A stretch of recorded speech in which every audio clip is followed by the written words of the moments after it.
Bonjour à tous, donc bienvenue sur la chaîne Garde la Pêche. Moi c'est Kevin. Et moi c'est Simon. On va vous présenter notre matériel de pêche pour l'année 2017 en médium et ultra léger.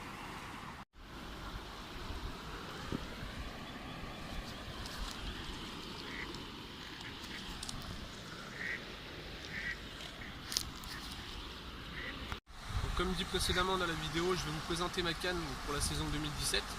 Alors moi j'ai choisi une Berkley Pulse version XCD en 1,90 m, puissance médium léger, 5-20 grammes. Donc ça va se destiner à tout ce qui est poisson nageur et leur souple assez léger. Donc après, qu'est-ce que je peux dire sur la canne? Donc il y a une très belle finition, une poignée très ergonomique. Donc c'est vrai que c'est très agréable d'avoir une bonne prise en main quand on pêche au lancer. Après on a des anneaux, on va dire, assez bien finis. Le seul petit défaut de la canne, c'est, on va dire, le bout du sion qui est vraiment fin. Donc au niveau des raccords, c'est vrai qu'il faut faire des nœuds assez légers parce que sinon ça va bloquer au niveau du sion.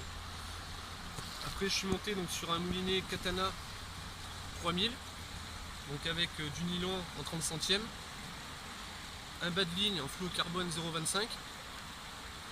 Voilà, donc après au niveau de l'action de la canne, donc c'est une action de pointe rapide, donc ça permet de donner des très bonnes animations aux poissons nageurs.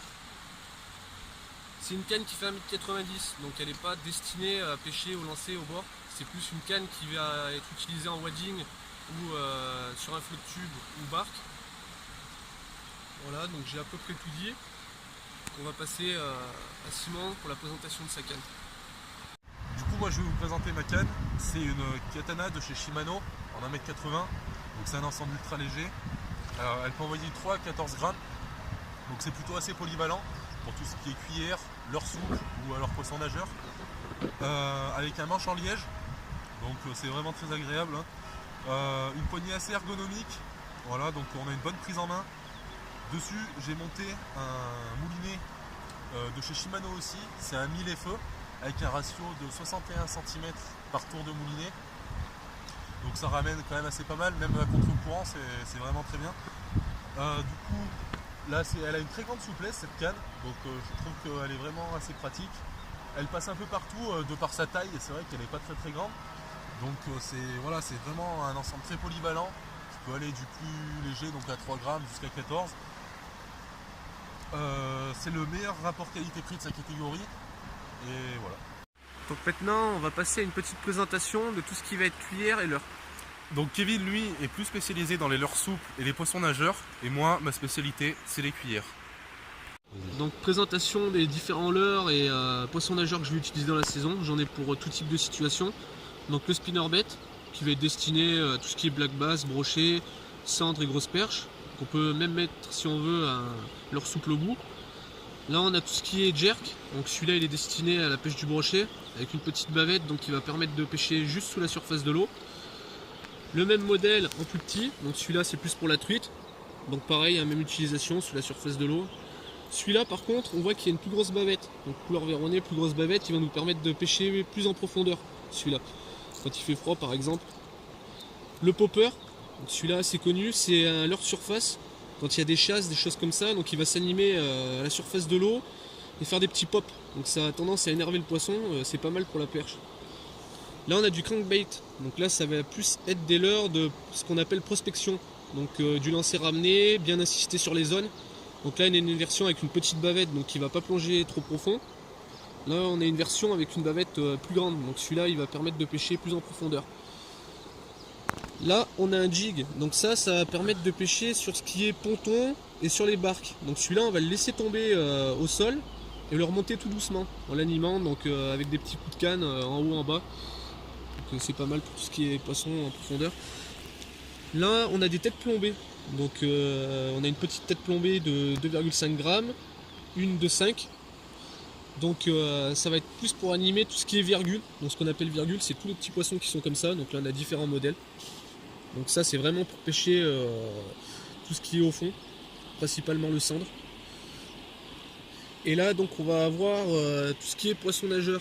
Donc là c'est pareil, hein, ça s'anime avec une petite tête plombée.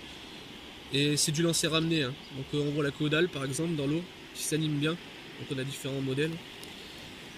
Là on en a un autre avec un montage particulier, ce qui s'appelle le montage texan. Alors par exemple pour ceux qui pêchent dans des endroits encombrés, c'est assez pratique. Ça permet de pas s'accrocher et quand le poisson va mordre au niveau du leurre, l'hameçon va sortir. Donc c'est assez intéressant.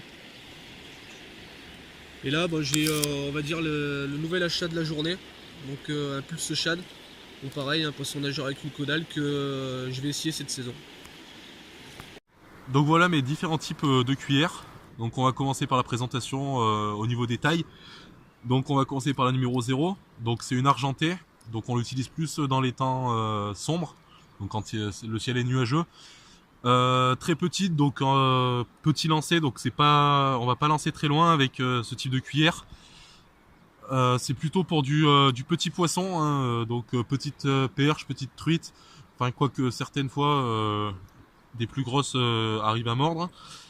Alors ensuite on a la numéro 1 en or point rouge. Donc celle-ci c'est pareil, mais donc c'est pour les petits poissons. Hein. Mais derrière, avec l'or, c'est plus pour les temps ensoleillés. Donc on a pareil, donc l'argenté point rouge. Donc celle-là on voit qu'elle a été utilisée. Donc c'est plus pour les temps nuageux. Donc c'était ce début de saison. Donc comme voilà le soleil n'était pas encore bien sorti, j'ai utilisé plus celle-ci. Donc pareil, donc en or point rouge. Donc pareil en numéro 2, donc comme je l'ai dit tout à l'heure pour des temps ensoleillés. Donc là voilà on a des coloris un peu plus intéressantes. Donc ça commence à rentrer vraiment dans les trucs particuliers. Donc c'est toutes des numéros 2, donc les 3 là. Avec donc un coloris truite fario, argenté bleu et argenté rouge. Donc voilà, hein, c'est assez polyvalent aussi. Là on arrive sur des... Moi je les appelle en planche de surf. Donc c'est une numéro 1. Donc c'est plus pour ce qui est broché celle-ci. Après donc du coup là on arrive sur pareil de la numéro 2. Mais en noir à point jaune. C'est pour les temps où il fait très chaud. Où les poissons restent plus dans le fond. Là donc on arrive sur la catégorie des pompons. Donc j'ai pareil donc argenté, or. Et du coup j'ai pris une rasta. Voilà, donc avec des pompons, hein, quand ça mord pas, faut pas hésiter à changer au niveau de toutes ces cuillères, au niveau des coloris. Et du coup la numéro 3, donc c'est la plus grosse, donc là ça va plus voilà, pour des grosses perches, grosses truites, voire même des petits brochets et des gros black bass. Voilà. Merci d'avoir regardé la vidéo et à bientôt pour de nouvelles aventures. Surtout n'oubliez pas, gardez la pêche.